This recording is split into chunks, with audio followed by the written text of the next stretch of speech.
राजेश, आतील दोघं संपला आणि बाहेर समजतो. तू इथलं ते काम बरोबर कर, हे आहेच.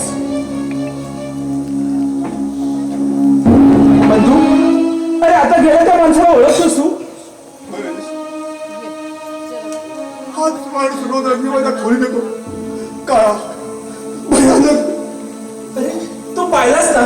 अरे तो काळा नाही की भयानक नाही, मग तू म्हणतोस नक्कीच नाही. बंधू, अरे तुला भास तर होत नाही ना? नाही राजेश, हा भास नाही, हे सत्य आहे. हाच माणूस रोज रात्री माझ्या खोलीत येतो.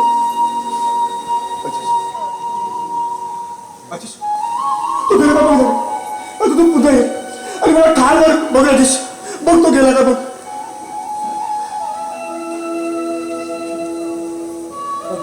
अरे काय ही अवस्था केली साहेब? बैस, अरे बैस ना.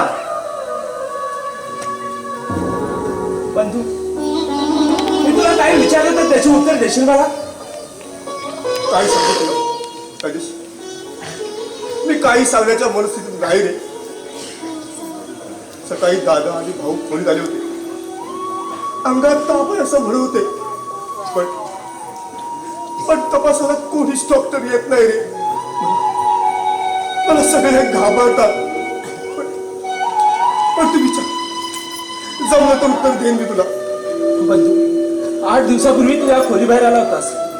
तुझ्या काही होत्या, मी देखील होतो. त्या दिवशी तू काय केलंय आठवतंय तुला? त्या देवाची शपथ घेऊन सांगतो, मला काहीच आठवत नाही. मी समजतोय तू आजच पुण्यावरून आलास. राजेश, देवाची शपथ खरं सांग, मी काय केलं त्या दिवशी? तारीवरती जबरदस्ती करत होतास तू. नाही राजेश, नाही नाही, हे खोटं आहे.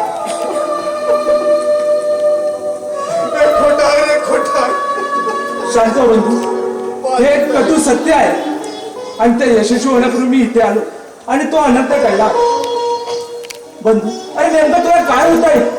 त्या दिवशी तू माणसात होतास, एखाद्या पशुप्रमाणे